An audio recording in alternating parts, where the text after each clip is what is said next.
It's Thursday, and you know what that means. It's AEW Live Review on YouTube with AltJake and George.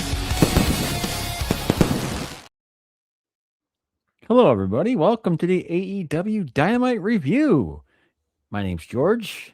AltJake is in a local medical facility, and I'll be joining us on Sunday, I'm assuming. With me tonight from Toonie Talk Wrestling is Aka Dishausen himself. That's me. I'm here. I watched Dynamite, guys. It was fantastic. Sorry.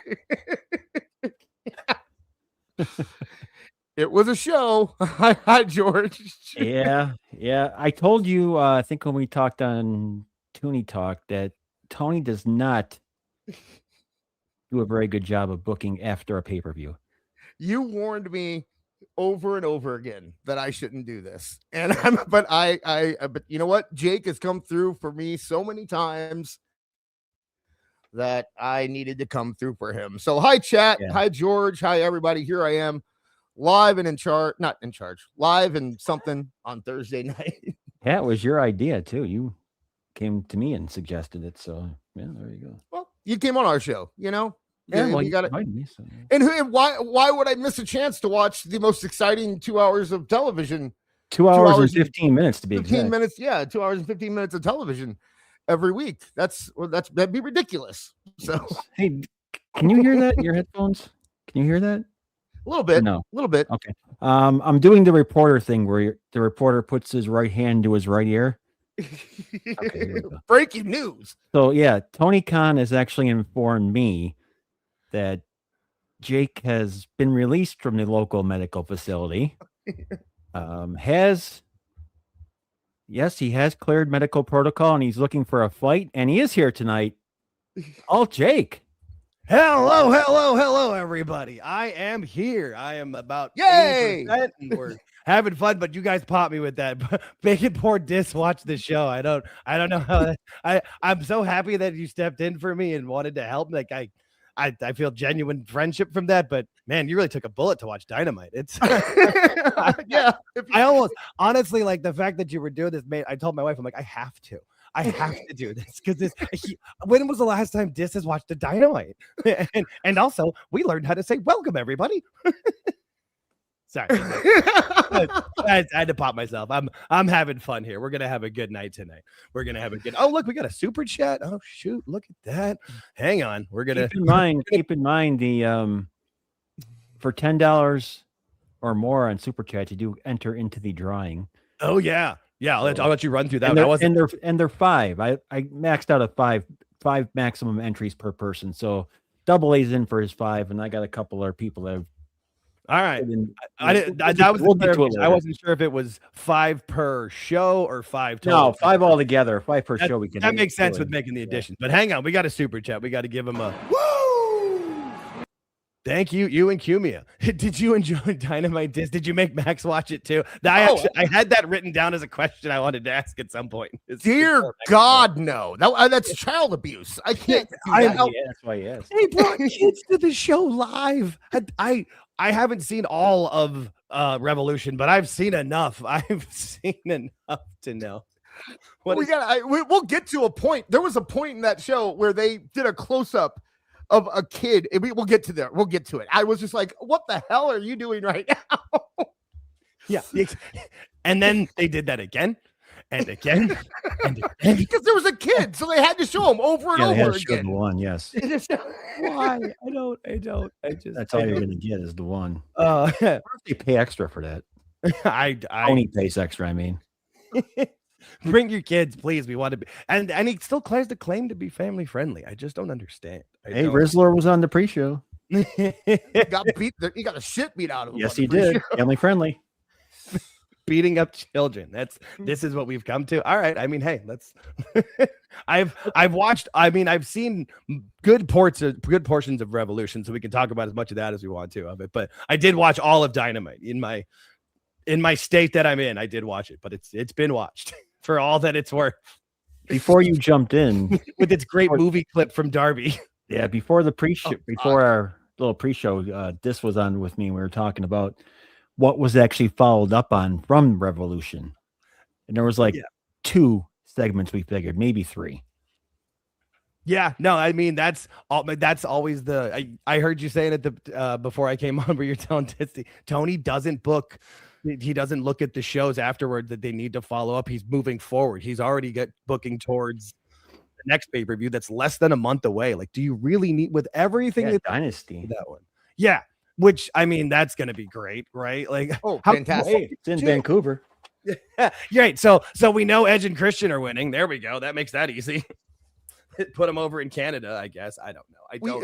I tried to do an interesting thing with Dynamite. Boris, I feel like I'm on your turf, so I'm gonna see you. I tried to make sure that I could pick a positive out of every segment. I wanted to give it a fair shot. Before I started, I was like, I'm gonna get a positive out of every segment. And I don't know if I did. We'll go through these segments here. We'll find out if we have it. But. You sound like us 24 weeks ago when we were still 2 weeks into this show. Still trying, man. I tried so goddamn hard to be positive as I could for this. I did. And there was a point where it seemed like, hey, we're getting better with, and then it just this one right here. Brad likes wrestling, nails it. Sounds like it was total shit out. I mean, it wasn't an island, it was a whole continent. It's an island, it was a continent, it was the whole fucking planet.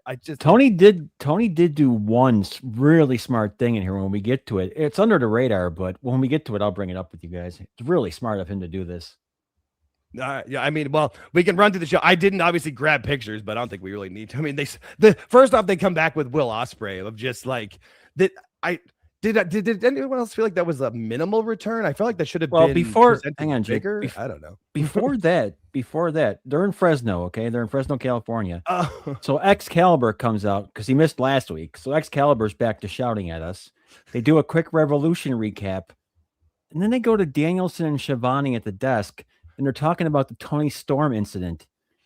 And Danielson got like so confused. He got so screwed up. Like emotional. I don't know what to call it. You couldn't understand what he was saying. I thought the microphone went out, or so. I couldn't understand it. I went back and listened to it twice. I still have no idea what he said. Definitely blamed the medicine. So okay, so that wasn't me. All right. No. I keep feeling better about this day as we're going here, boys. This is great. No, genuinely, when I saw that, I was just like, I'm not putting it together, like whatever. Like I just didn't. But even when they show the clip of what happens, it's like they don't even show the full clip. Like the camera runs in and it cuts out. So what? I don't know. What was it supposed to be weird from it? Is this? Did we miss a live? Yeah, did but we do a live on the AEW? His reaction was one of confusion, concern, apathy, and I don't know what. I don't know. You picked up on it, right? Yeah, real quick. I'm sorry. Can you pull up the let's get this out of the way because I feel that everyone's going to be talking about it throughout the show. So maybe we should address the Ricochet thing real quick before we. What's up? Again, this is perfect. This will be news to me, so let's go. I'm into it because I do have something on this. I do have something on this. All right, you run with this because you brought it up on your show. We talked about it there, so we just want to take it from here. Go ahead, please. Yeah, so I am sorry. Like I said, I know it's your. I just thought this. You're good. No, I haven't heard, so I need to hear something. Okay, so you didn't hear what happened. You didn't hear what happened. No, you're gonna be happy to hear this, Jake. You'll drag. Great. That's the only reason I was. I've heard. I listened to like a portion of Tooney Talk, but I hadn't listened to the whole thing of it yet. I'm excited. Bring me. No, don't be excited. Don't be excited. Ricochet went on an elderly woman commented under AEW's post that Ricochet's acting hasn't gotten any better. And Ricochet felt that was deserving of him saying that I'm glad you got multiple sclerosis. And because in her profile, it said that she was an MS survivor. And then when he got backlash on it, he doubled down and said that I get me and my wife get death threats every day and you can't take me fighting back. And it's like, it was a 61-year-old woman, you know? No. Yes. Then right as we were coming on the air on Tuesday, Ricochet deleted the post and put up an apology. And it was literally just like, I am sorry that I said the thing that I said. I sincerely apologize. The end. Like that's all it was, right? What he was told to say. Okay. Yeah. Right. So the update that I have is that at least as of yesterday, Ricochet, the deleting his post and posting the apology was the punishment. Oh, Nothing else. At least as of yes, Boris, we agreed. Samantha did nothing to deserve death threats, and you know who didn't give her a death threat? Sandy T, the 61-year-old multiple sclerosis patient. Okay, she didn't give her a death threat. So I don't know why one's the other. Yeah, as of yesterday, they didn't have plans. Now, the person that I get this info from actually isn't quite sure about something because of a certain thing that I don't want to get into because, I get you. But, as of yesterday, now something might happen last night after the show or going forward, something might change. But as of yesterday, he served his punishment, and that's what he had to do. So he wasn't on TV yesterday either. He was not on TV, and I don't believe that he was advertised for a match on this weekend either. Yeah, because he already lost his title in the dumbest way possible. So I had not heard that. Hopefully, I'd only seen the what was it? Beards posted the Dark Side of the Ring thing with Ricochet, and I was like, I wonder what happened there. But it's Ricochet, so I didn't really give a shit because who cares? I mean, but wow, what a dumbass! Like, why? I don't know. Just why would you do that? Like, that's just. There's no point in doing that. I don't understand. There's no, that's my question is why. But that's a question of a lot of times when I watch AEW. Yeah, when she puts MS Survivor in her bio, it's a major thing. It's a big accomplishment because MS is a bitch, right? Yeah. And like you don't want. I mean, if you say something, all she said was your acting isn't whatever. His acting stinks, which is fine. She even say that she said your acting hasn't improved. Hasn't improved. That's not even bad. If you're in a public eye like that and you can't take that, right? I was just gonna say now the other stuff I understand. That's a different story altogether. But this incident, right? But that's again, they're not tied. Like, why did he for him saying that? Like him bringing up my wife and I got death threats. What does that have to do with you picking on an old woman who has MS? Right. Like and she wasn't the one. Like I get that you can be mad on Twitter and maybe literally the interaction before you saw hers was the worst thing ever. And like, let's just say it was like they were using the worst slurs and saying the worst things about every family member. That doesn't mean you take it out on what was her name? Samantha T. Sandy T. Sandy. You don't take it out on Sandy T because Robert F. was a jackass. Like that. You just don't. The other thing is that it was to find out that she was an MS survivor. He had to go to her profile. Right. Mm-hmm. In her profile, you see a picture. She's an older woman and she has her grandchild in her arms and she has hearts on her. Like it's a Facebook grandma. It's a regular, Yeah, no, you're right. Just oh god. So it's not like her name was MS survivor Sandy T and he could just look at her name and be like, you're a bit right. He had to have gone to her profile. Yeah, and done the whole thing. So, that's the thing because which means you had time to realize this is not a good idea. This is not a good idea. Mm-hmm. This is not a good idea. Like, at least, but man. But then all the AEW fans were like, he's a heel. Don't you know he's a heel? And it's like, no, dude. That's so like make fun of her t-shirt, make fun of like make fun of her grandkid. Make fun of her grandkid. Fine with it. No problem. Right, like the grandkids got silly hair or something, or make fun of her. I have like there's so many. Are there? What else is in her bio? Like make fun. Like, call her. Is she? I honestly I don't location. Remember, but call her old or fat. It's just Canadian. I know that. Right, I was gonna say if there's a location, make fun of that. Like there's a lot of things to make fun of, and there's a line that you just don't cross. Like I just like why again? Like this isn't trying to get like Memphis Heat. This isn't trying to be the old school from the 70s and people thinking it's real and trying to start fights with the old lady in the crowd. Because that's different. This is not that. This is Twitter and a poor old Canadian lady who's hopefully gotten some love and outreach from people that aren't pieces of shit. She deleted her account. Go figure. That's terrible. That's the worst part about today right there. Yeah. That sucks. That sucks. Well, I'm going to go into the super chat to kind of bring the mood up for it, but at least we talked about it because I didn't know. I knew something had gone on, but I didn't know what it was. So we'll give him the old. Give me a hell yeah. You and Cumia coming in again with a $9.99. Tony Khan books wrestling like he's high. Oh, wait. Here's my entry for the week. I'm almost surprised Dynasty isn't the same weekend of WrestleMania. Is it the same week? It's the weekend after Stand and Deliver. I thought that's what he would try to do, is try to harm Stand and Deliver, because he really hates NXT. It's the weekend before WrestleMania.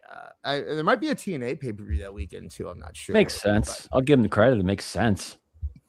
Yeah. It's about right. I mean, it's weird. It's weird that they have two pay-per-views. It's weird that they have two pay-per-views between Elimination Chamber and WrestleMania. That's kind of weird. But, that's how he does it. Not surprising. Those come back to back pretty quick sometimes. It's weird how they do and then it. there wasn't a pay-per-view, but there hadn't been a pay-per-view from World's End till Revolution, right? Like, that's why was there that time off? To be fair, March, April is a tough time to get arenas. Well, I'll look at. I'll give him a bit of doubt on that. We got March Madness, you got hockey, you got basketball, you got a lot of stuff in that time frame. So then have a pay-per-view in January or February. Why wasn't there? Yeah. Now them not doing pay-per-views in January and February. That's my point. Yeah.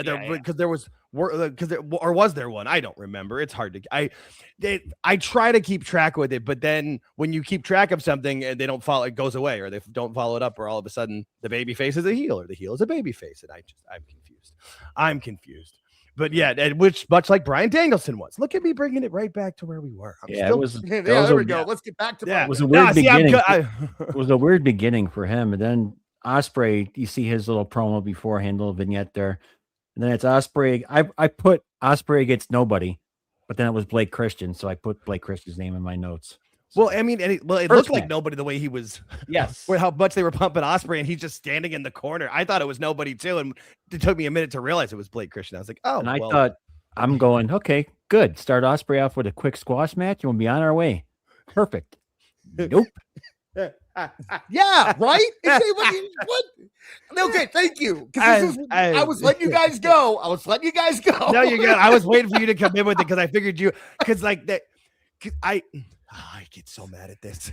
Why does Ospreay have to do every move in every match? No, plus, dude, I know where this is gonna head. I'm gonna get to this in a second. But go for it. Blake Christian gets a shitload of offense. Well, has to, of course, doesn't he? Absolutely. No, Blake Christian, not only did he get offense, okay, he got a hope spot. For some reason. He's a heel, and you give him a hope spot. He not only is a heel, he's a heel jobber in this match, and you give him a hope spot. He gave Will Ospreay the finger. Their rivalry is so heavy that he has to give him. There was a lot of fingers last first night. finger of the night. I wrote it down. That was my finger counter. That was one. And necklace counters. So many wrestlers wear necklaces in AEW. I find it. I don't know but like he looks like I don't know. He looks like the best friend from like a really small version of the best friend from Truman Show. That's what Blake Christensen looks like to me. I don't know if anybody ever saw that movie. I'm sure you have. I have, but I can't quite picture the best friend. He just doesn't look like a wrestler. He just looks like a slimy dude you see at Jiffy Lube. He looks like the guy you should see outside of the Parliament in England. Yeah. But I did find something nice to say about this. Okay. Will Ospreay, when he slows down, is a very, very good wrestler. I was in the beginning part where he was doing the scientific stuff. Yes, I was much more into that. And he didn't take a lot of, it did seem like he was slowing down a little bit. And it seemed like he wasn't taking a lot. Like a lot of times guys come back in AEW from neck surgery and immediately take pile drivers and head bumps. Yeah. And he didn't do that. So I thought that was a good move. I think slowing down Ospreay was good. And Ospreay vs. Pac will be a good program. I mean, there was I thought there was a little bit on the neck that was just unnecessary points. And like he was selling the neck pretty good. I'll give him credit. He was selling. He was selling. And Danielson was selling it for him too. Good Lord. Talking about his experience, that was pretty good. Yeah, and it was pretty good, but it's scary where he's like, yeah, it took Ospreay 3 less months to come back, and like Danielson came back, sure, like that. I just get scared when I watch Ospreay. There was a point during where Danielson was talking about him coming back so early that it almost seemed like someone was telling him, "Shut up, shut up, don't talk about that." You know, like because he at one point he started talking about like, I almost think you shouldn't come back that, and like he just kind of cut off, and then he goes, he's a real man, he went back to that part of it. There was definitely somebody in his ear with it, because I was noticing of like, this is a bit too much. Like, I was getting uncomfortable, and like the most comfortable state possible, I was getting uncomfortable. That's how I'll say it. Like I was not, I didn't like it. I didn't like it. And then again, like, wins. Right. And like, and what like this said, he's going to go into the program with Pac, which makes sense. Hang on a second. Yeah. Good. They do my favorite thing now. They do the live promo after the match. Oh God. Mm-hmm. So Ospreay does his promo. He calls out Moxley, who is a babyface. I forgot about that. Yeah. So he calls out Moxley. The crowd boos Moxley.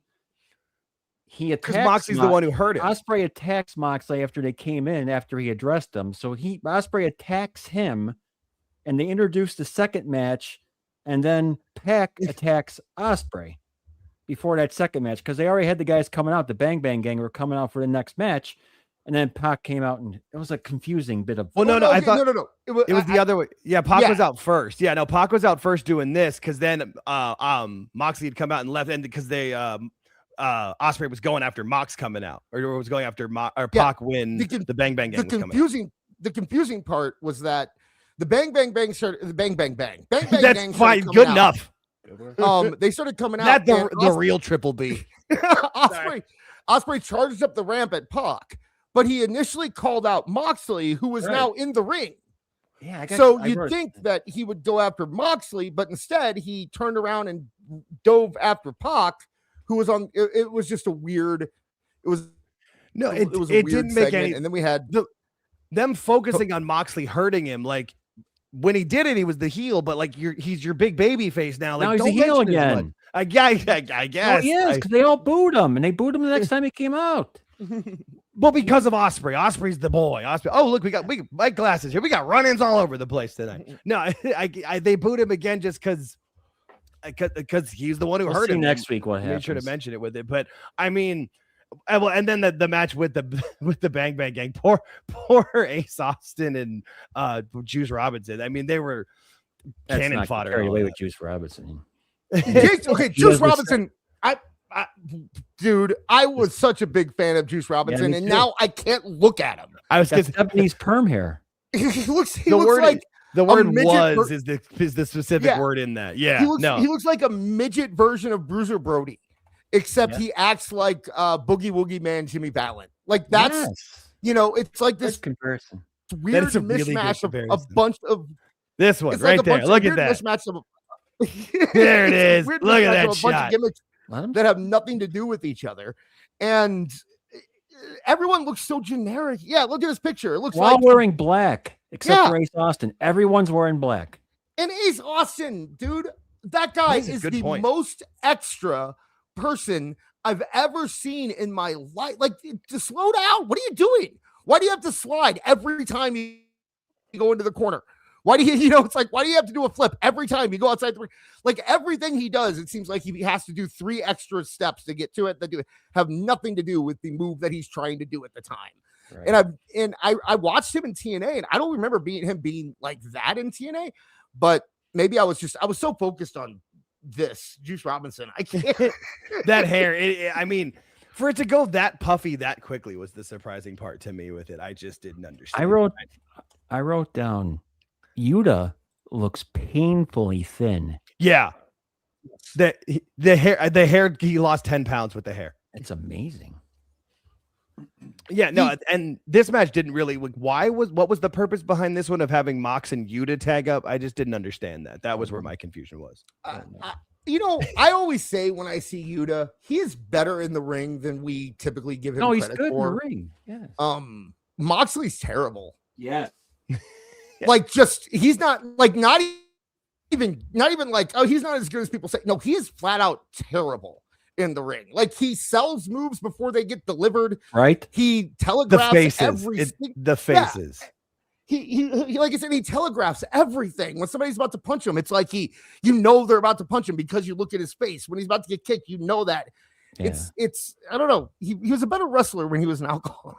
He throws his chest out, and then when he gets ready to fall, he does that comic fall. it's weird to describe because I wrote down Mox's selling is really bad. Yeah, no, I don't understand. I don't get it. Like, I just don't understand why there's so much defense of him anymore. Like, we've all seen it. He telegraphs every single thing, like you said. It's boring. Yeah, just everything that's coming in, no matter what. And from it, the fact that they didn't upload pictures of it for this week of the faces, because almost every week I grab all the shots that I put up straight from the AEW website, and they put up the ones with him making the and like with the tongue out, or like the nostril flares and the big eyes. Like, what is he doing? I don't understand any of it. So Moxley pins Austin to win. Right, yeah, he with his big move. Yeah. Yes. The Death Rider from the captain of the Death Rider. So that real clever. That came to an end. Then they did the dogs package and Darby together, and then gave Kid a really short promo. I'm letting Diz go. Yeah, Diz, go ahead, please. This is why you're here. You can come in, Dust. Don't be hiding. Just go. No. I don't want. I'm angry. Hearing about this makes me angry. Yeah, My blood is boiling right now. So like, I just. Why? I'm gonna meet you in the parking lot. Like, what? It was so from A to Z. The entire thing was the worst thing I've ever seen. Okay, it was. What was the worst part? Yes, yeah, exactly. Yeah, all of it. Everything was terrible. None of it made sense. Let me set you up by reading you the text that I sent Awful while I'm watching this segment. Okay. I'm 3 segments into the show, and I just saw Gabe Kidd almost get run over, get beat up, put into a straitjacket, thrown into the trunk of a car, and then Darby flipped the car, and then he pulled Kidd out, and then he wheeled into the ring on a production cart, and then the bell rang. The bell rang. You forgot he poured liquid into a cloth and gassed him, or whatever they call that. Chloroform? Yeah. Gave him the old ether. like Mid-South, right? Yeah, no, this was I like when I saw the promo of it, because I think they said it like at Revolution that this was going to happen, or like right afterwards. I saw the picture of it, like the match graphic before he announced it way early into it. Yeah, that's what it was. Yeah, so I saw the match graphic. I was like, really? You're going right to that now, just straight into the coffin match. Yeah. Like, at least Undertaker took a minute to get to the casket match. Like, good. So what we've described up until this point has been 30 minutes of the show. That's a 30-minute marker. Before this match starts, Omega does a promo and challenges Swerve. Oh, I forgot about that. Yeah, no, you're right. So that'll be addressed.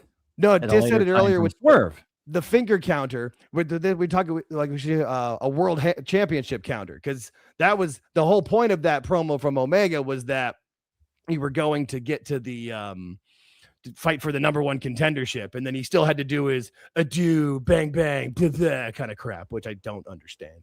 I don't get any of that. I'd forgotten about that promo though. Thank you, George. That was it was a promo.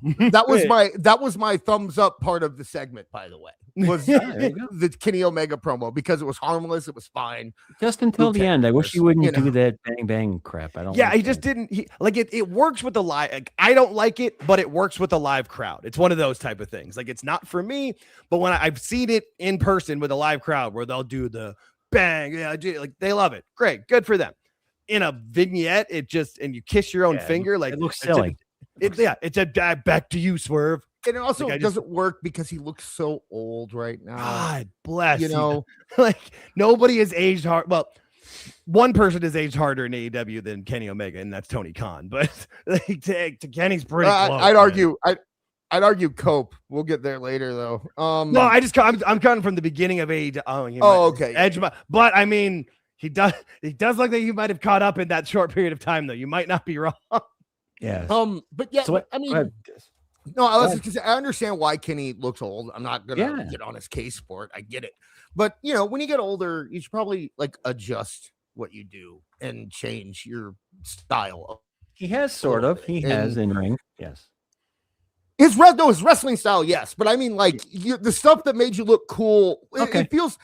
I always go back to DX being DX in 2009, and doing the crotch chops and doing that. It's just, they just felt old and dated and dumb. And it's like, I would kind of be okay with like a more serious, grounded Kenny Omega now, where, you know, he's kind of the old grizzled veteran instead of still doing all the gun shoots and the poses and the big entrances, you know. That's a good point.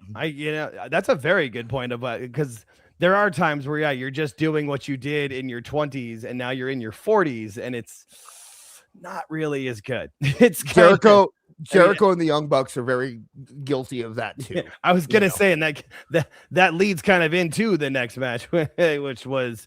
Oh, we're not through this one. We're not. Yeah, no, I'm just pulling. Yeah, no, you. What else? This one, you said everything for me of it. It was the worst thing ever all the way through. Like, it just kept getting worse. It was weird how they set it up, though. They set it up with the stuff outside with the car. Then they did Kenny Omega. And then they showed the coffins for a couple seconds, and they were like, "Are we going to get a match or what?" Then they come flying in. Then they come in, and the bell rings. He's pushing. He pushed on the bottom. Cart, yes, on the bottom left picture, you can see there's a little black cart there. That's where he pushed on top of that. Yeah. Him in. And also, let's not forget, Gabe Kidd wrestled this entire match wearing a straitjacket. Yep. Also, where did that cart come from? Like, in the back. They were in the back. That made sense. They were in the back equipment area. Well, wait, because the trunk opened and Gabe Kidd fell out. And how did Darby get him? Like, wasn't there the cart there? And then he put him under there and then started pushing him. What happened at that point? I'm literally trying to remember. They were in the back and he pushed him out from the back. I was just all right. I'm trying. Yeah, when he got him out of the trunk, they went to the back, and then right. I'm just thinking, how did he carry him to the back from there? Because he dragged him. Yeah, he grabbed him by the hair and the straight jacket. And I know he was chloroformed 30 seconds ago, but you know it doesn't. We're supposed to. Don't worry about that part. Don't worry about that part. Well, obviously we can't worry about. I was trying to worry about I was just worried about the physics of Darby carrying a human in, but he chloroformed. How about this? You want another scoop? This was real. They actually did that. They actually did the car and everything was no stuntmen, nothing. They decided, hey, this is a great idea. You know, it'd be great for the 30-second bit on our show that no one's going to remember after next week. We're going to crash a car with two of our top wrestlers in the car while we do it. That's a great idea. Gabe Kidd was in the trunk for real or no? One in the front, one in the back. No, that was real. Yes. I believe Darby. I don't believe Gabe Kidd was in the back. Yeah, he was in the back. There was a cut. I didn't think he was in the back because there was a cut. But I'm not surprised by it. It's one of those things where I thought there wasn't because there was a clear cut before the car took off. But I'm not surprised that he was in there because he's a fucking idiot. Like, since you have the picture at the bottom, since you have the picture at the bottom right there, the bottom picture, I wrote down Gabe Kidd rolls out of the trunk, and the live audience in the background was laughing, like they all were laughing, and the live crowd was having a hysterical. It was funny. I wrote it down. They were all laughing their asses off. I was laughing at Johnny 5 in the middle picture. I guess that's like Johnny 2.5 over there, over on the right, where the little camera that they had on wheels that they was going around. That's what that was. This was the dumbest shit ever. Let's talk about the coffin for a second. The coffin was a bunch of what do they call it? What's that called? The real thin board, like a plywood. Plywood, yeah, it was a bunch of plywood stapled together. It had ropes on it for handles, and then they strategically had a hole in it. And you could tell that they wanted that to be like a super dramatic thing because they kept zooming in on the hole because they wanted to see Gabe Kidd, but you couldn't see, like, all you could see was just like wood when they zoomed into the hole. Couldn't see anything. No, it didn't make any sense to me. And they did it I twice. Was laughing at this. They zoomed in on it twice. Just like the kid at Revolution. You got to get the shot. We got it. We'll get it again. Really, Tony? Like, he's in everybody's ear, whether it's Bryan Danielson or the poor camera guy from the local town since they hire local. Like, it's just, and that's where we are. So Gabe threw Darby into the stairs, busted him open, and then there was a lot of face biting. Oh, I forgot about the face. A lot of face. All the biting in this match. That was definitely real. All biting in general tonight. Yeah. I'm not into any of that. We don't need any of that. No. But Shivani's comments during this match were so ridiculous. This is the craziest thing I've ever seen in my life. I said that 3 different times. In this show alone, he said, I've never seen this before, or this is the craziest thing I've seen from a guy who's been calling in the business since 1984. Fuck you, Tony. Fuck you. I hate him. I just hate that man. Just don't lie to me. Like, just don't lie to me that, like, that's just such a bad lie. Like, that's just not even close. Yeah, he was on point for this match. Holy gosh. That bothers me so much. Oh my God. I don't understand. When he does it, the pay-per-views, like, all right, I'm getting it. Like, get your pay, but he does it for a Dynamite for this. I don't know. So I have a diss moment here. I have one good thing about this match. What's when that? Darby does his coffin drops, at least he looks backwards before he jumps. Okay. Okay. You know what? That is in this company, that's a massive positive. That's a win. So the match ended when you know what? The ending was cool. That was that was good. Yeah, that was my one spot that was decent of it. Was how the way he pushed him out and went in and then just ended it. It was like, all right, fine. And it fell. The lid actually fell. Technically, in a coffin match, do you win if you don't close the lid? I always thought the lid just had to be closed. I wasn't sure if you had to close it technically. But I mean, these are coffin matches, which are different than casket matches. Trademark, right? As far as I understand, that's right. Yes, right. That's why they call them that. WWE wants to have the visual of the moment where the guy slams the casket. Right, right. You know, that's a professional company. They do right because that picture sells years later. Yeah, AEW they use the same sound system for their audience and the mic and the live mic. They do backstage segments that look like they're from public access in 1992. They aren't a professional company, so they don't have. but on this one occasion, when they're when they got the short bus for this, they've had the same short bus. Hang on. After the match, again, my favorite thing. Oh my God! Darby does a live in-ring promo, and he calls out MJF. Too little or no reaction from the crowd whatsoever. World title challenge number 2. What was correct? Dumb. It was a stupid way to say it too. He did say MJF, I'm coming. So new donation sound dropped for This Is Awful. Yeah. We'll be using that. But he said something really stupid, like I'm gonna keep running until the Lord takes me away, or something. Until I see God. Yeah, until I see God. Yeah, no, these post-match promos, George knows, like, I can't, there's nothing I hate more because it's all like, what? Nobody wants to hear you cutting a promo when you can't breathe. Like, this is the Edge Lord Wrestling Company. Everyone is the edgiest person. They're just like, they're so angry and vile all the time, and everyone is depressed, and it feels like I'm watching Tumblr, the wrestling show. This is taken directly from New Japan. That's their thing. They always do the live in-ring stuff after. Yeah, but this just feels like old Japan. I don't like it's angst wrestling, man. I don't know.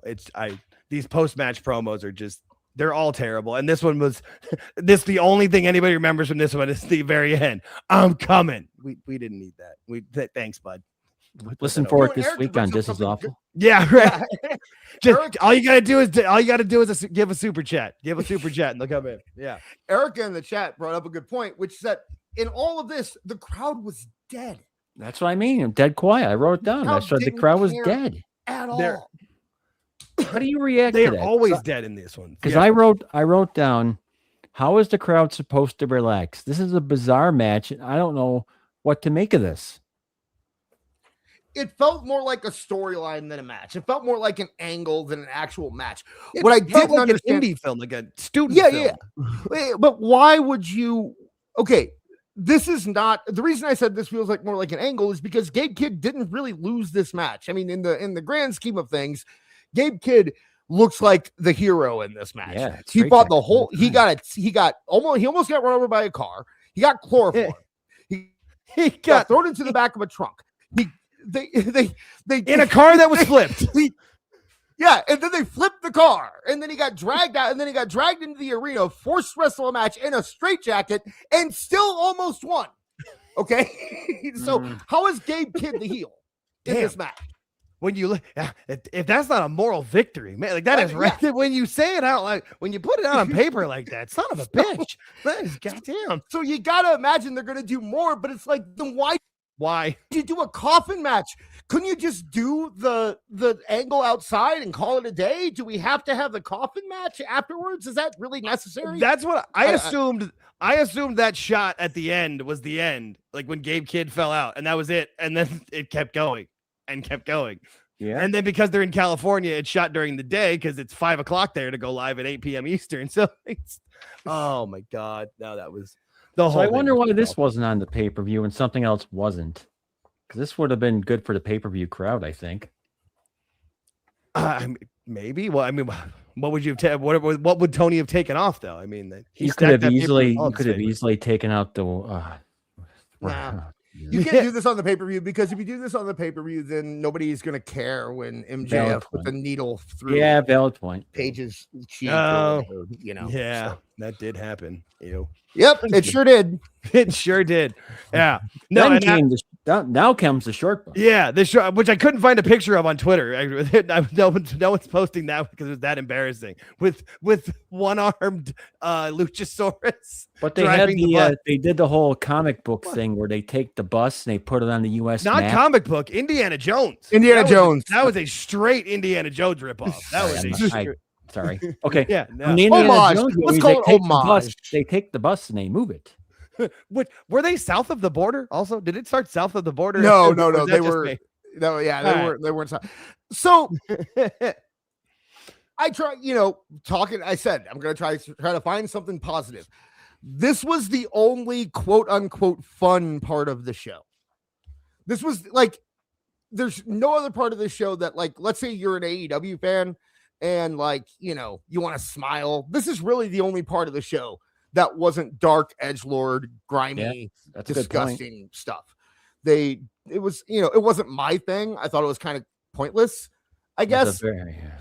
But yeah, no, I'm with you. It was something. It was a weak attempt by gave Perry me a and the Young chuckle. Bucks at a babyface promo. It was rough. Yeah, with that stand. We're gonna pick ourselves up and dust ourselves off. Yeah, that was pretty embarrassing. That was pretty. So we're getting to the highlight here coming up. Oh boy. We are for embarrassing. Nana comes out the and highlight of the show. Does the promo to introduce Swerve Strickland, who comes out and sits in a chair. Strickland comes out, darkened audience with the spotlight on him in a chair, and proceeds to bore the shit out of me for the next 10 minutes. Oh, you know what? I didn't mind this promo at all. I hated it. Sorry. Here's what I thought. I didn't hate it. Here's what I thought. The only thing that I would have said to be done different would be there's no reason for this to be in the ring. Right. And the fact that it's in the ring and they did the spotlight thing, but they didn't really darken the crowd completely. And you kind of could see people like getting up and leaving their chairs and then coming back and like, right. You can see the crowd in the shot. Yeah. It undercut it a lot. Mm-hmm. But as a promo, Swerve has come a long way as a promo. And had this been just, like I said, a 5-minute backstage segment to transition from one thing to another, I would have had absolutely no problem with it. It was too long. It was weird because of the spotlight. And there were a couple times the Swerve kind of seemed to trail off because I think they gave him more time than he needed. Yeah, he seemed Definitely. right? Yeah. Yeah. There was some time the show went over. You could go short, Swerve. It'd have been fine. Yeah. But yeah, I think that there's a world where this was a very good promo that would get people. Here's what doesn't make sense to me though. They're doing a match to become executive vice president of the company, and they announced it a week before they do it. This is a pay-per-view match. This is something they could sell tickets with and sell pay-per-views on and stuff like that. Because what he says is that I'll accept what does Kenny have that I don't have? I have it all. What does Kenny have? Executive vice president status. Right. And I want that. So he presents that challenge to Kenny. And like you said, that piqued my interest when he said that. I wrote that down. Piqued interest right here. It's something different. That's what I thought was like, it's something. I'll give it that. Yeah. And you know what? Like, we've seen all of these feuds before. We've seen Swerve versus MJF. We've seen Kenny versus MJF. We've seen Swerve versus Kenny. We've seen all this before. So I at least appreciate that they are adding things to it. Like when they did Hangman MJF for the 30th time, they added the thing where if Hangman loses, he never gets to fight for the title again. And now that they have to do MJF Swerve again, they're doing a thing. Hopefully they're doing a thing where Swerve becomes EVP. Because if this ends with Kenny winning next week and going on to fight MJF, that's the dumbest setup for a storyline I've ever seen in my life. Yeah. I mean, that just popped me because it can't happen, right? I mean, this is another one of those Kenny goes away for a couple weeks or months or whatever. Because obviously Swerve has to get the push because otherwise don't have him beat Brody at the pay-per-view. I still think Brody should have won the pay-per-view, but whatever. So that was the first hour of the show right there. The first hour. And they do talk because Kenny was talking about the number one contendership. So again, this is still all in the world title scene for me. So this is 3 different people talking about I want the world title.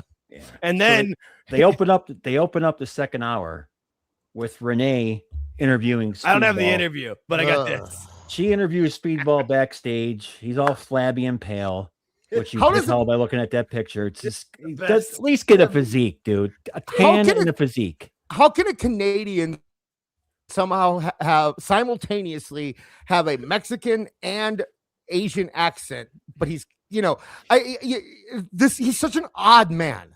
None of it makes sense. Little man. Yeah. And I've said before, like there is a world where I think Speedball Mike Bailey could actually draw money and be something. He has, this is going to sound weird, but he has a little bit of like Ricky the Dragon Steamboat in him, like there's a little tiny bit. And I think that it's possible that someone could reach in and grab that and pull that out and figure it out. But this isn't the company, and Tony Khan's not that man. And this company he's making money with is Nambla. Yeah. Sorry. That's dark. Come on. They got a little awful in him. This is drug talk. I was gonna say, yeah. So Speedball comes out to fight Mark Davis. This poor bastard. Wait a minute. Guys. He's now Dunkzilla. What? Where did that come from? Was that? They have his name. Dunkzilla was his name. Dunkzilla Mark Davis. Trust me, I wrote it down and I went back and watched it again to make sure I wasn't dreaming. I heard the phrase Dunkzilla said. See, a lot of times when I'm watching Dynamite, I don't like have my eyes on it completely. So I'm listening to. I heard the phrase Dunkzilla, but again, they introduced him as that. I'm sure that means something.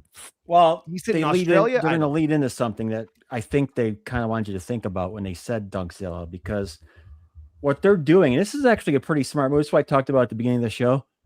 Collision was advertised during this match for Saturday and Sunday after the basketball games end. Are they doing 4 hours? Are they doing 4 hours? I think they're doing 1 hour each because this is the first weekend of the tournament, and they announced the games go long. They announced 4 matches. Yeah, is for each night. Oh shit! So I thought it was 2 2-hour shows. Oh shit! You're probably right. I think it's 2 2-hour shows. Oh shit! You're probably. I only heard 2 matches each night that I remember. Oh shit! You're probably right because you're not going to. Here's what I think is smart for Tony. Since we don't get the quarter hours anymore, they're gonna have a super high rating because once the basketball games are done, they're gonna start. And they're going to catch all those people right in the beginning before they switch like they always did for the first 15 minutes. Yeah. Like, because who was it? Wasn't it Blake Christian last year who was like, they call me the $1 million man or whatever because he was, or the million view man or whatever, right? Because he was on after it was the All-Star game or. That's impossible. It couldn't have been Blake Christian because he just became all elite last week. Remember? We got told that 3 times during the first match. I could be wrong about that. Which, by the way, I forgot to bring this up during the first match. They announced they had a great Blake Christian is all elite graphic. Now they did not have one for Ronda Rousey after Sunday. She's not all elite yet. Yeah, I was gonna say that. And with no follow up, I don't know if she's signed yet or if that was just an appearance. Oh, fuck you, awful. What's up, buddy? I just saw that. Just says hello and he gets the F-bomb. Yeah. Yeah, that's true friendship right there. That's true friendship right there.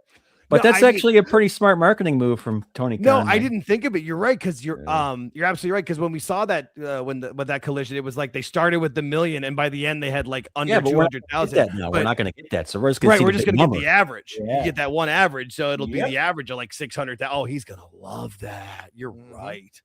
I didn't think about that at all. That's a damn, George. That's really smart. That's brilliant. Yeah, I was really into this last night. Sorry. No, that's they were already building up last week's collision because it got 400 something. Right. So, right. You know, right. And this is the weekend to do it, because next weekend's the Sweet 16, and there's not nearly as many games because the games go to the West. I mean, it's going to be late because of the West Coast games. But people, with how many people are on gambling apps these days, people are going to be watching them games, and some people are going to party and leave their TVs on. And Tony's going to steal those ratings, and no one's going to see any of those. I wrote down for this as well. I feel bad for Mark Davis having to sell for this clown. This picture here, look at the difference in these people. Aubrey even feels bad for him back there, and he had to lose. He was selling those kicks. I'm like, dude, come on. Oh, the barefoot kicks. This poor bastard having to do that slap fight in the middle of this match. Just that lasted forever, and then like right afterwards, it almost looked like they were going to turn it into a chop fight, and thank God that he just wailed on him for a second. But as you say that, Tony Schiavone said to us, "Great match, man." Yeah, little word for word, great match, man, is what he said. Yes, that's why I beautiful insight. No, nobody gives you insight, but 40 years in the business, folks. Great match, man. Unbelievable. No, yeah. And then Mina filling it because I brought her up here because they cut to the back to try to show what happened earlier to Tony, right? Yeah, it didn't work.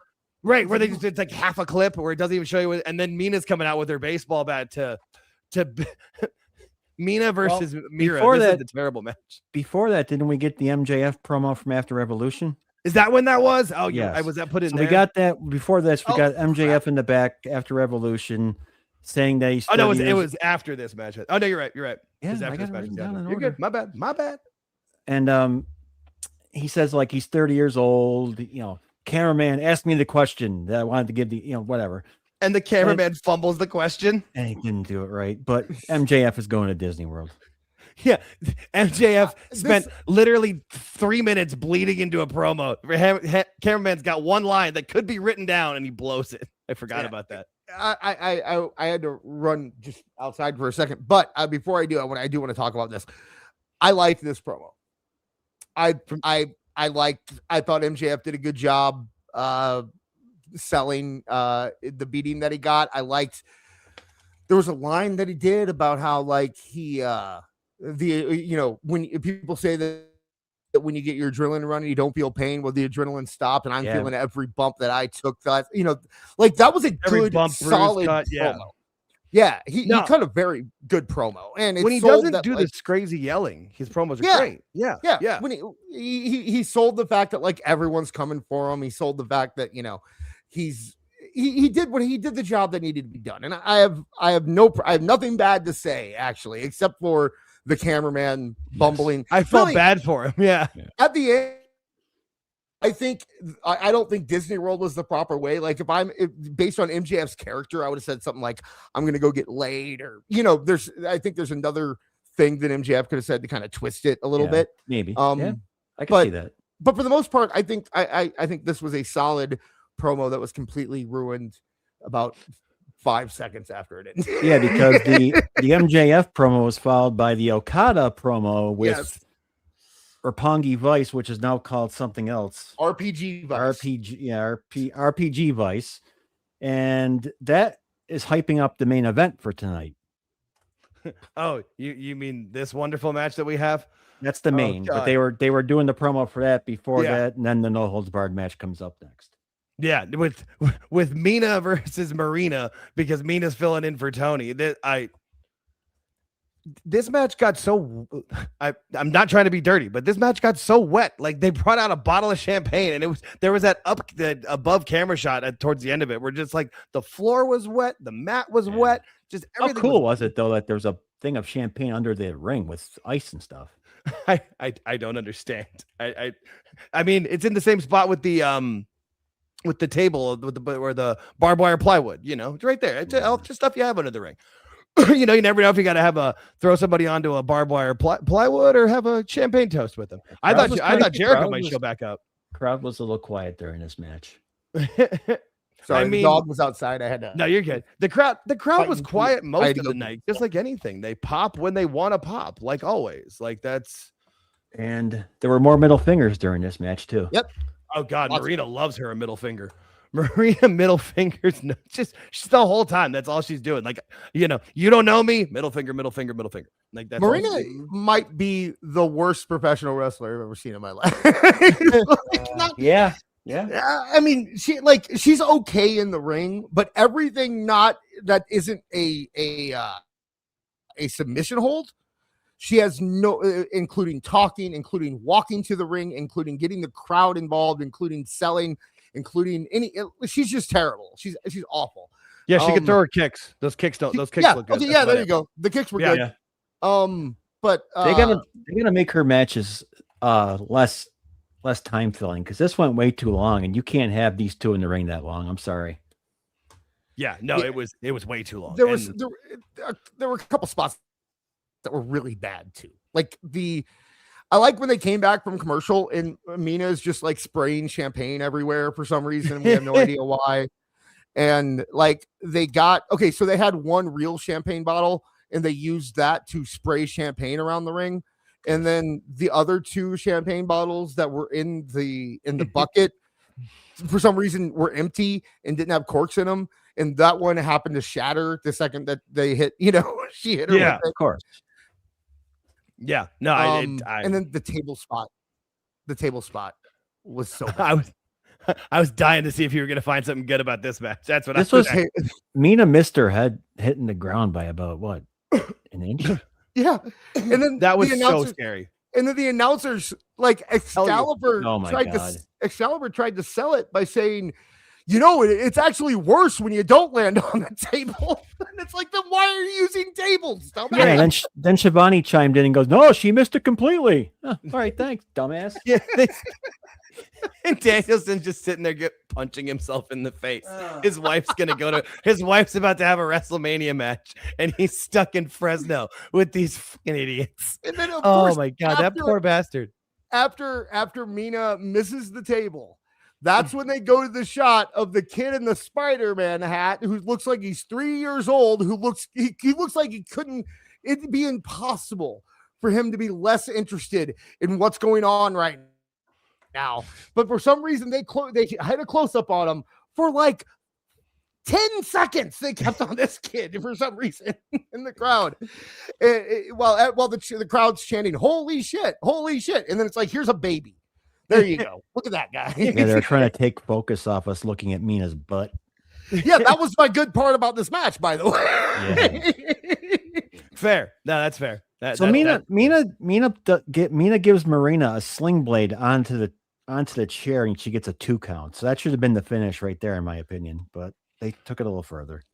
I mean, they have to. You can't just end the match where you think it should be ended. I mean, that's that wouldn't be AEW. You can't have the. It's just not how it works. You've got to go 3 steps further.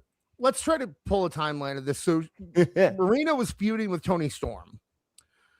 Ronda Rousey came out and helped her on the end of the pay-per-view, right? Right. They schedule a no-holds-barred match between Marina and Toni Storm. Toni Storm gets hurt, so she can't be involved.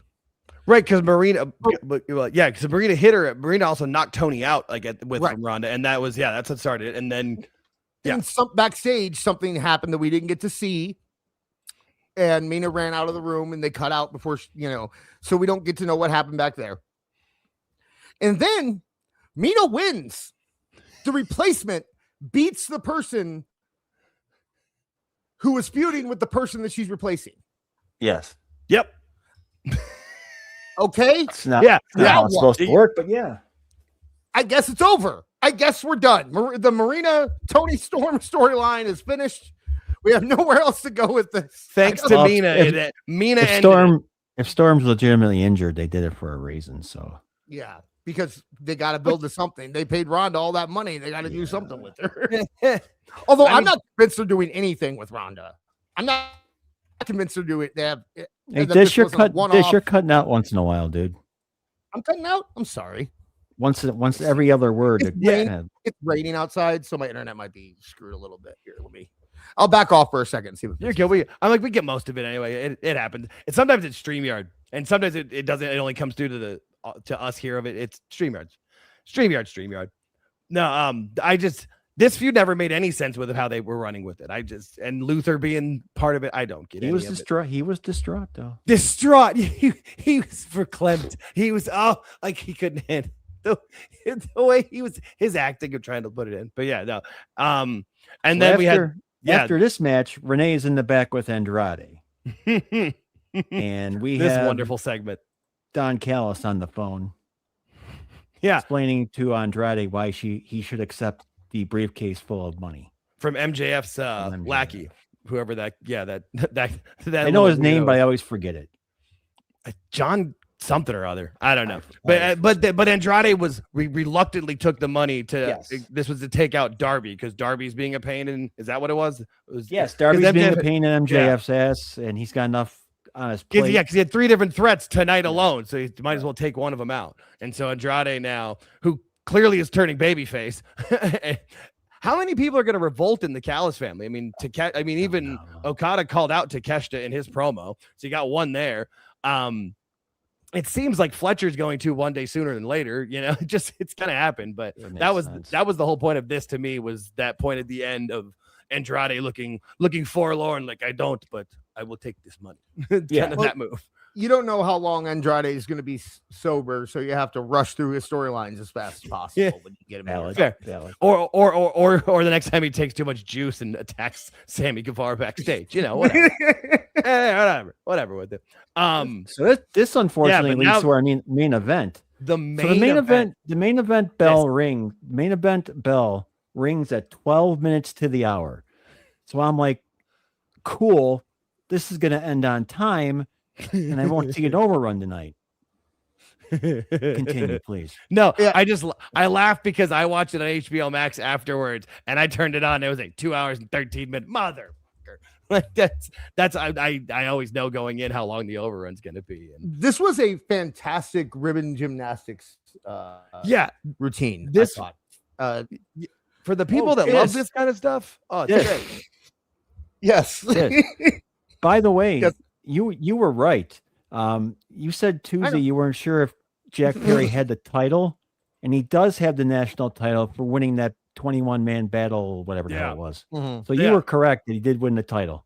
So that's why Ricochet was so mad that he had to go pick on old ladies because he lost his national title to this was the worst example of choreographed wrestling I've ever seen in my life. This was utterly embarrassing. It was so bad. It was they literally at first it was just the Young Bucks doing it to the RPG Vice, right?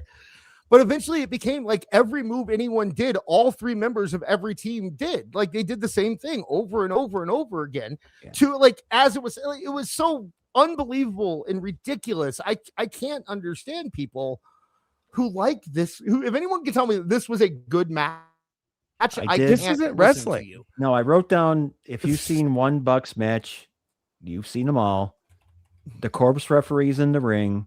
All 6 guys are in the ring at once. There are no rules. There's nothing going on that resembles wrestling whatsoever.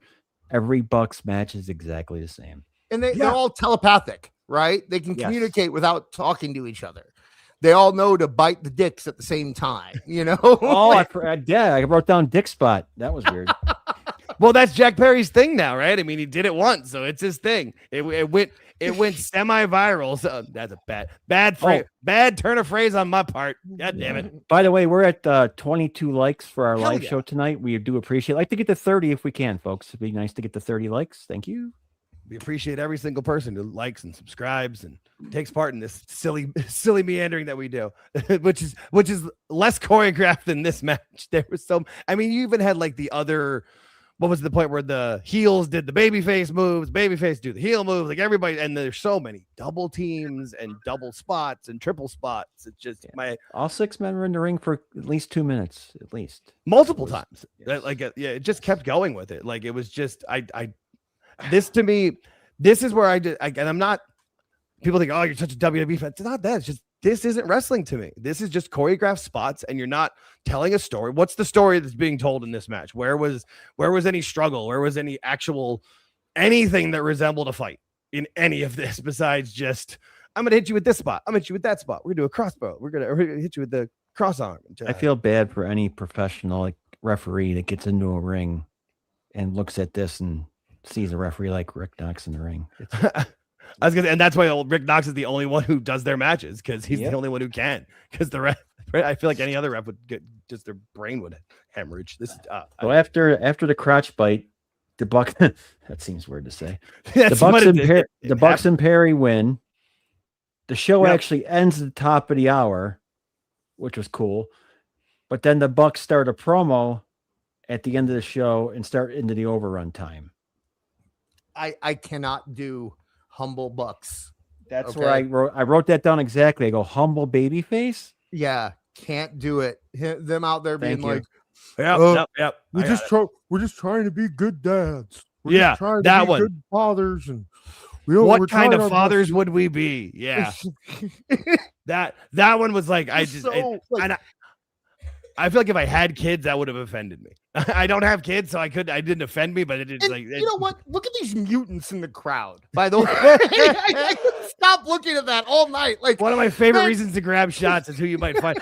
Oh, speaking of crowds, there was a fat Jesus in the crowd giving people the finger every time he was. That was funny. I forgot about that till just now. Yeah, fat Jesus. Why would you? I've heard of wooden Jesus, but never fat Jesus. Yeah.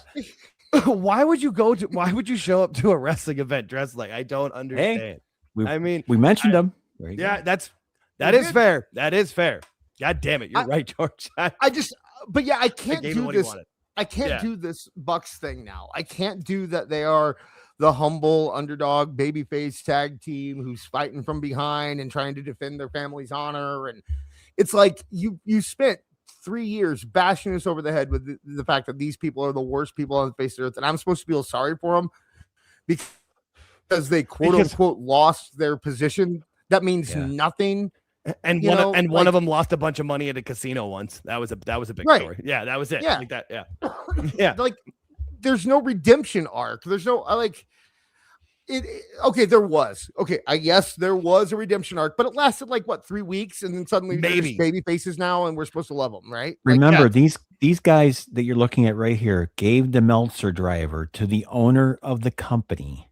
Yeah, with their partner in this match also he punched him in the gut in the same thing. Yeah, and now they're the biggest baby faces. Let me remind you of something, gents. We had one of the top baby faces earlier in the night, and he tried to run someone over with his car, and then he chloroformed him, and then he threw him in the back of the trunk, and then he crashed the car. Okay, and then I forgot the part where he put him in a straitjacket. Reminds me of very early Hulk Hogan. Yeah. God damn. It's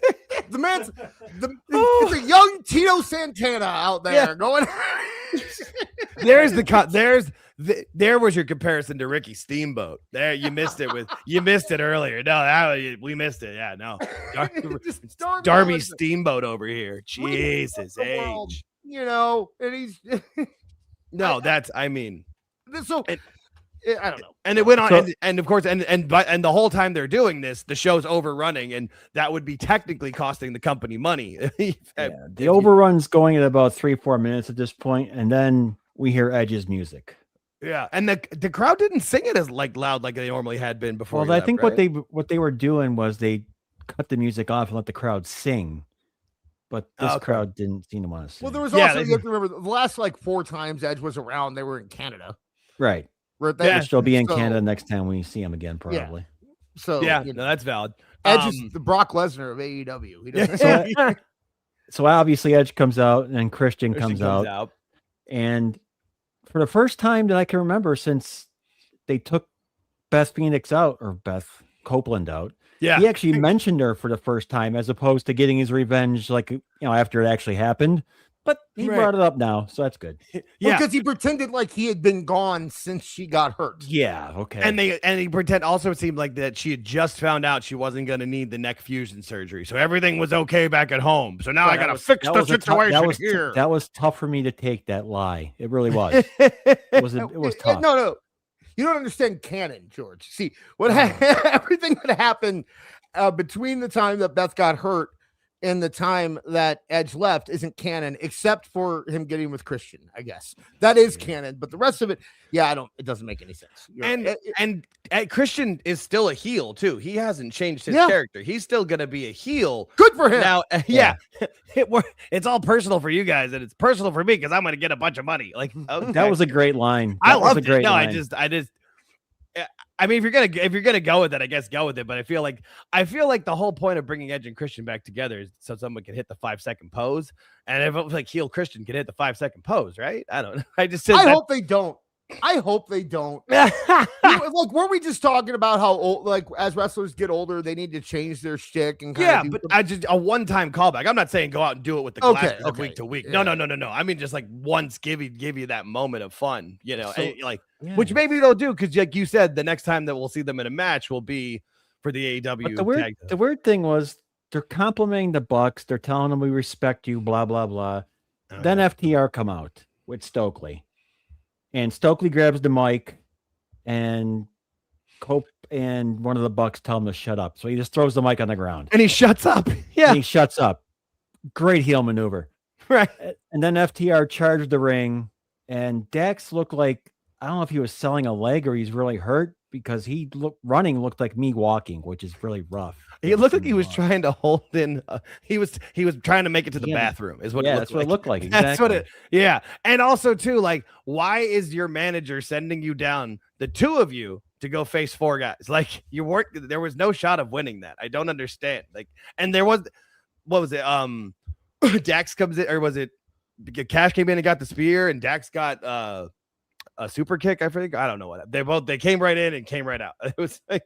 Yeah, they got it was like the black guy in The Shining. The only point of it was to be like, hey, look, the Bucks are, like, seriously, the entire point of the segment was to go, hey, look, the Bucks are good now. And also we're going to have Edge and Christian fight FTR, but the Bucks are good. Like, that was the entire point of this thing. They're really trying to make us believe that the Bucks are good. Right. They want us to think that, really. Respected by Edge and Christian. Yes. Yeah. It's hard to think that. And also, Edge looks like he wanted to be anywhere else in the world besides in that wrestling ring last night. Yeah. Sure he would rather be. I mean, again, you're getting into WrestleMania time, and I just feel like any of these guys here who are, could remember what could be going into wrestling and seeing the crowds that you're getting at the AEW shows versus what you're getting at WWE shows. It's got to hurt a bit. No, the paychecks are nice, but when you're going out there, I mean, I'm just trying to make it seem like this title means everything to him. And I mean, yeah. So when FTR leave, when FTR leave the ring after they get beat up, their titles are in the middle of the ring, and Edge grabs one end, one of the Bucks grabs the other end, Christian grabs one, the other Buck grabs the other end. The Bucks relinquish, they roll out of the ring, and because they're good Edge guys. and Christian have the belts, and they lay them down, and the show ends. Yeah, no, that because and then with the announcement of the next match in Vancouver at Dynasty on April 12th. And they also had the big line of that Edge and Christian said that they were, we're going to prove that we are the best tag team of our generation and your generation, which was a good line. Good line. It was, right? Yeah, good line. I did like that line, how that landed. That was pretty good. Everything Christian said was really good. He's good. always been able to cut a promo. I mean, Christian has been able to cut a promo. Christian is like top 10 my favorite wrestlers of all time. I love Christian. I remember you were a big TNA guy when he went over there for it. That makes a lot of sense. Yeah. It's one of the things that make me dislike AEW was that I was so into his character. I thought he was doing just generational work on the mic, and then it just never ended. You know what I mean? Like, they just kept doing it over and over and over and over and over. And that's kind of, to be fair to AEW, I think they've gotten over that a little bit. They don't seem to do the thing they used to do where they just drag things on forever. Yes. Anymore. Yeah. No, But they do. at the I mean, same time, yeah. Yeah. it's been replaced by other problems, and it seems like every time I decide, you know what, like last night, like today, I go, you know what, I'm gonna sit back, I'm gonna enjoy this show. I'm gonna clear my mind. I'm gonna clear my mind of all my preconceived notions about AEW, and I'm gonna watch, and I'm gonna get, because everyone says it's getting better, so let me see it getting better, and then everything Dynamite happened, and it I told this. I think I remember telling you on Tuesday. It's not getting better to us. It's getting better to the AEW crowd that has left because of the Boar Horseman thing they had going on with Moxley. People left during that. The AEW faithful did not like that. They're getting those people back now because they're doing AEW stuff they used to do before. Yeah, they're doing what they've always done with this company, and the Bucks Yeah. are back to what worked. Let's make it work. it really does feel like they are back to like 2023. It feels like, or 2024. It feels like they just like canceled all of the Death Rider stuff. Like that never happened. Right? They had to.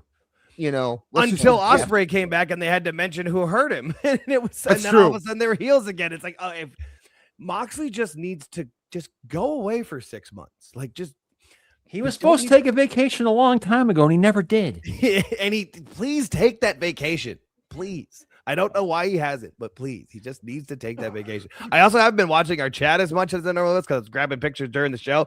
But Brad Likes Wrestling brought up one of my favorite things in the history of film, the Buddy Christ. Yes, Dogma is one of my all-time favorite movies. They're making a second one. Did you see that?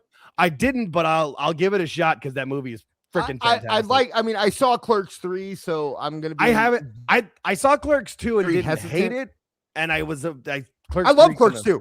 I love Clerks 2.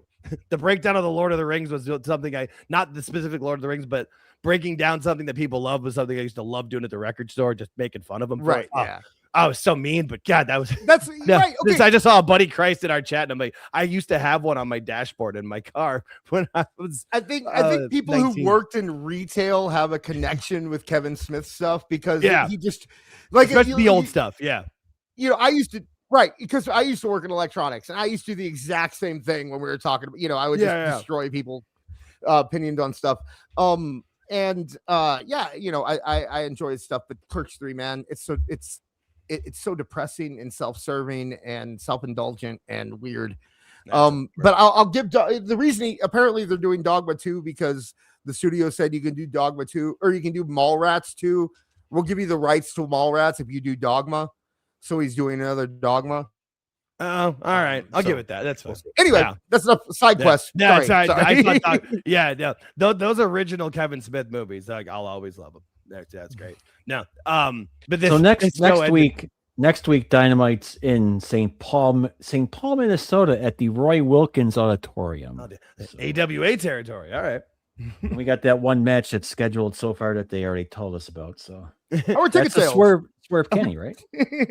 Yes, we have Swerve Kenny. That should be the main event, I would think. And I should take up the overrun, you would think. Yeah, I mean, I would think it would take almost like the last 40 minutes if they would do if they're gonna do it and do it real. If there's not going to be some schmoz finish or bullshit, but you almost feel like there needs to be to have the match really on a pay-per-view. But aren't they still doing the thing where the main event is actually like the 9 o'clock hour? No. They're not doing that anymore? No, not really. No, because they don't get quarter hours. The Nielsen ratings are just. Oh, okay, yeah. I don't even know if they do. I don't even know if they do like hour halves. Oh, okay. All right. So you get like that portion of, but it's not nearly it doesn't matter to him nearly as much. They care just. But Tony gets the quarters. No, he does. Tony, yeah, I'm sure he does. Quarters, yes. He can get the real. Oh, yeah, they get minute by minute, don't they? Right. Yes. Yeah. If they want, yes. Yeah. No matter what they tell you about those max numbers, they can get them. I can tell you what, from experience of being someone who suffers from crippling anxiety, there's a good chance that Tony doesn't know those numbers because he chooses not to know those numbers.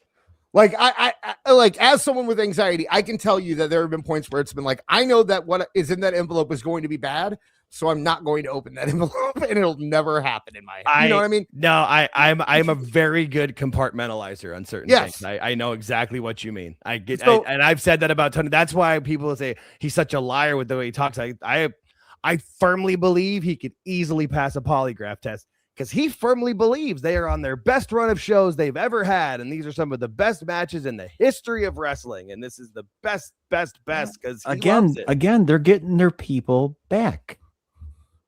Those people that left during the Death Riders, and there were a shitload of them that left. Look at those ratings. If you remember, there were 400 and something. Oh, yeah. Now they're back in the 640s. Yeah. I mean, the numbers changing helped too, but it was a big difference. Yeah. It's an interesting thing you have to do, because AEW decided for a little bit that they were going to go for more of a mainstream audience, but they don't know how to do that. So when they go for the more mainstream audience, they fail miserably and they get bad. So they're like, okay, well, let's just cater to our core fans, get them back. Right. And then I imagine here in about 3 or 4 months, they're going to start trying to go more mainstream. And I'm sorry, guys. I'm sorry if Boris is still around or any AEW fans that are listening, I apologize. But the only way that you're going to get a mainstream audience is if you look like WWE. That's it. It's why every sitcom looks the same. It's why all of these prestige dramas that you see on TV kind of have the same cadence. It's just why there's so many callbacks of different things, like we talked about with the sequels and stuff, because it's easy to do things that people know. It's a formula.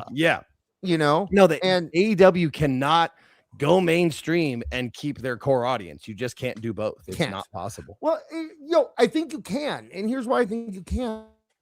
Because I think their core audience watches WWE too. They just don't tell people about it, right? Like, I think that they would actually stick around. They just wouldn't talk about it as much. But Tony needs that. He needs to get those people coming to him and saying, you put on the best show of all time. So just be that company.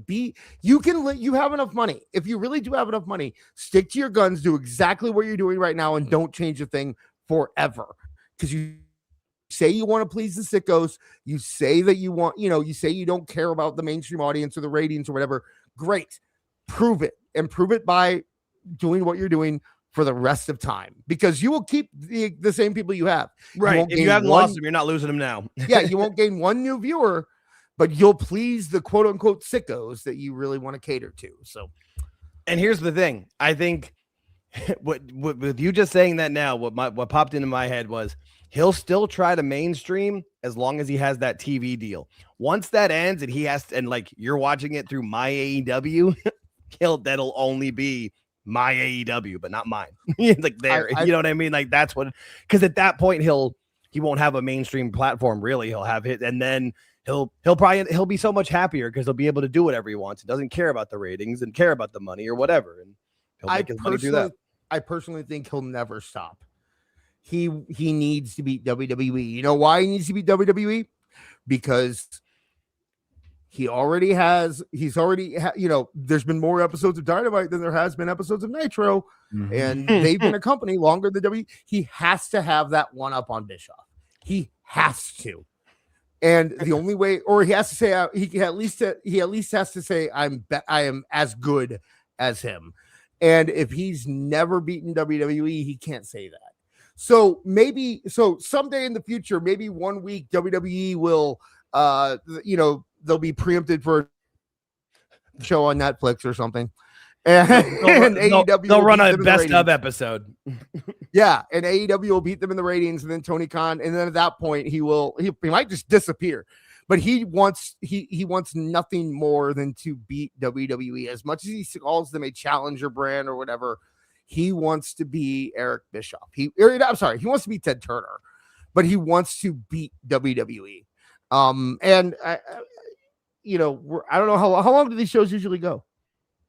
And we've gone we're going to be wrapping shortly. We usually go 90 minutes. We have gone up to 2 hours. I'm I'm all right. We can keep going. Well, I just I still see we got an audience. People are talking. If they super chat in, I'll go longer. There was the only reason is we're probably going to talk about it on. I know we're going to talk about it on Saturday, but I will bring it up the whole thing about the Tony Khan buying or put a bid in for WWE came out today. Did you see that? I did not. I caught it before. I caught it before I came on here. Yeah. Like back when. Or was it recently? When they were up for sale. Endeavor. Okay, that makes sense. Yeah. No, I'm not surprised by that, but I didn't know that. $6.9 billion he offered to buy WWE. Oh, there was a number. There was a number. Ooh. Also, he was in fourth place. It's all out, man. It's $6.9 billion. You're in fourth place. Awesome. Yeah, he was in fourth place at $6.9 billion. But yeah, he. Can I come in like real 30th place in that race? I feel like I'd be all right. Kudos to WrestleNomics and Brandon Thurston because they reported a long time ago that the Cons were in the bidding. Everyone's like, "Oh, fuck you!" No, they're not. I do remember that. They were. I do remember that. Apparently, they were 6.9. Do you think Tony was like, "Yeah, 69"? I mean, Tony, I probably think so. He wouldn't budge. He wouldn't budge because he wanted. I'm not going to go 7 billion. I'm sticking at 69. I think that was the max he could go, and he was happy. He was so pumped with it. He was like, yeah, cool. Well, his first bid was $4.2 million, and that didn't work. So we had no, I made that part up, but that was because 420, 69. Those are the internet numbers, sir. You have no idea how many times my kid's been like, "What does 69 really mean?" And I'm like, "Don't you fucking worry about it." It's like I told him it's like 6'7". It doesn't make any sense. Don't worry about that. Good call on your part. You use your surroundings. I like that. That's smart. Use what's going on. That's smart. So people don't forget. This contest we got running, it's going to run to the end of the month probably, and we'll stop at beginning of probably the first Sunday next month. Anybody that donates or super chats in $10, you're automatically entered. So like last week, AAA donated $50, so his 5 entries are in. Hewan donated like two super chats today, so he's in. Plus he typed in contest in the comments, so he's got three bids in there, which is nice. If you can't super chat in the comment section when the stream is posted, just put it in contest. That's it, and I'll like it, and you're entered. Or there's a super thanks in the comments too. You can actually donate in the comment section, which I forgot about. So you can donate. It's called super thanks, and you can donate in the comment section when the stream's over. And the prizes again, there are 2 $25 WWE gift cards, and then the grand prize is $100. And see, that was where, because you're giving so much away, George, I kind of think you might want to do like they could, because they would give more donations for like per episode or per week, even instead of just per person. I think you might want to do per week because you're giving a lot away. We could get back to the channel so we can get back to you, man. Like you're part of it. Well, you can't if AA does another 50, he's not gonna have 10 spots. It's not fair. I mean, but if somebody else donates their money, they can donate. 10 spots. They can donate. Mommy and Daddy are fighting, and I feel no. I'm joking. Daddy's just being a Jew and trying to milk some shit here. If you super chatted 5 $2 super chats, you're in. But the contest is going for like more weeks. That's what I was saying. I'm like, well, what about the next week? Get more in. Me and Awful were talking, a little inside baseball. Me and Awful were talking a couple weeks ago after we did our debate. I guess it was this week where we did our it was 2 weeks ago where we did our Danhausen debate. Afterwards, we're like, I don't think the chat likes when we argue. I think we need to, I think they like it when we're friends. And for me and those things, it's always a vibe. As long as like you're debating, but in a fun way and anything, it's fun. I think there's that point where people start getting like angry. Like I'm not tuning. I'm not tuning in to watch like angry sports radio or whatever. That's like George and I. That's things like. Go ahead. No, I said I think I was saying the same thing too. We have a good dynamic where we agree on enough, but then disagree on certain things where we can still have fun with the conversations with. The only problem with me and Awful is that we like disagreeing with each other. Like we like getting into because that's kind of how I always was. And Awful was on the debate team in high school. Like we're I'm shocked by that. Yeah. No, you're not. Not even a little bit. Not even a little bit. I've seen how he pokes. No, that makes a lot of sense. He kind of figured things. That makes a lot of sense. Right. So that's just who we are. So we do. So what you hear on the air is what we are. That's me and Awful's relationship. I told you, I like we text back and forth all the time. We're always nipping at each other and doing all that. That's just kind of how we are. But it is he popped in and said hello and got an F you. It makes sense. Yeah, and then he left because we said. but like we see the chat sometimes and they're like you guys fight a lot. Maybe you guys shouldn't fight so much. And it's like we're not mad at each other, guys. Right. There's that difference. Yeah. I think also too, some people think that we care way more about certain like opinions of things than because some people like their opinions, it's like it means the world. This is what it is, and you can't. I'm right and you're wrong. It can't be anything different. And I'm like, I'm very amiable. Like, my opinions can be very. George has changed my opinion multiple times, and like the biggest one was when we started the show. He didn't have any interest in NXT, and now we watch it every week. It's we can change. You can grow as people. It's fun. I'll give you guys a little inside information. There has been exactly 2 real fights in the history of Toonie Talk Wrestling, and they actually know 3.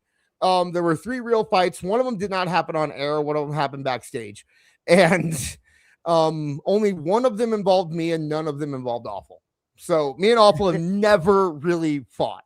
Like I can believe that. We're kind of on we go back and forth on stuff, but like I respect his opinion, he respects my opinion, and we kind of, it's the way it works. So we're not. Did Mike Glass say that we have a toxic relationship? Hey, I saw that. I almost was gonna throw that up there, but I was like, yeah.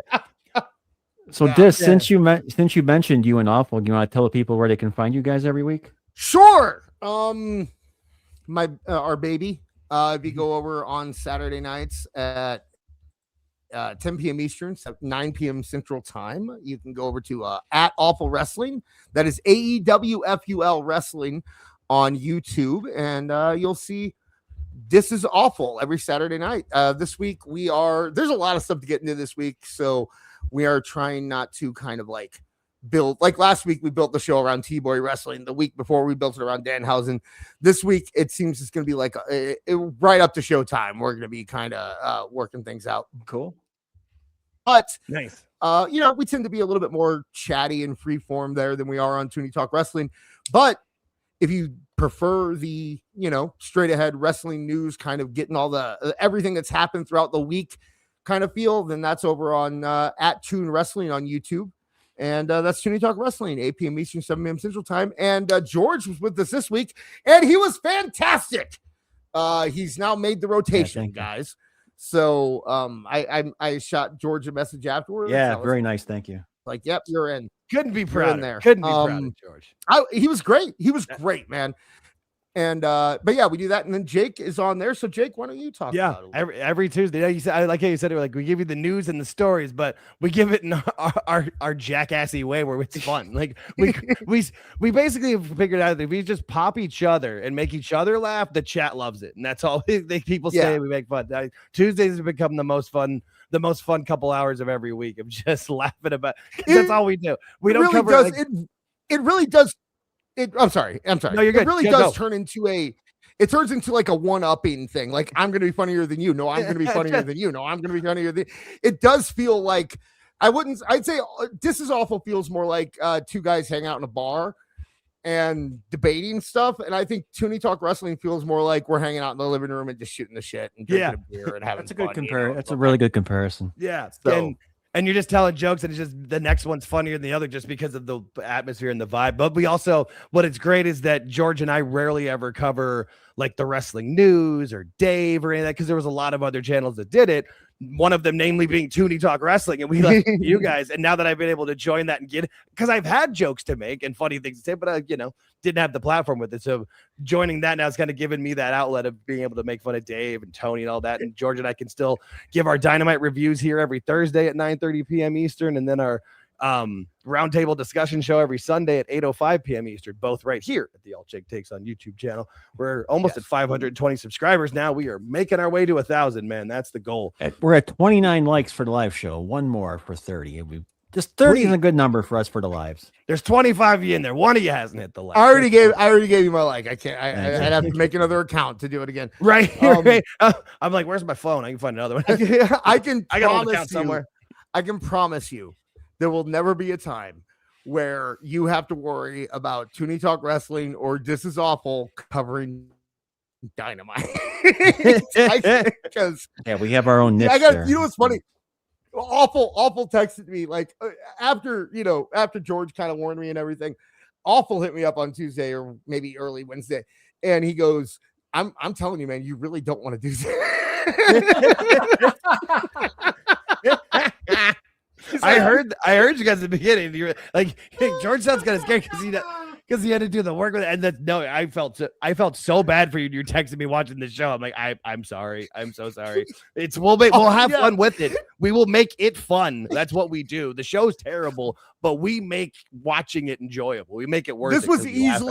This was easily way better than the show. Yeah, right. I had way more fun doing this show than I had watching the show. That was almost the slogan, was that, but we watch so you don't have to, was shorter and fit better on a thumbnail. But it was Jake, almost more fun. Did you see his tweets he sent out before he came on the show? I did not. I hate both of you guys. Yes, I've seen that. I've got a lot of tags, but I haven't looked at a lot of stuff yet. Oh, man, we're at 30. We just hit 30 likes. Nice. There we go. The next message I sent Awful after I told him the Gabe Kidd thing was, Jake owes me $1,000 for this shit.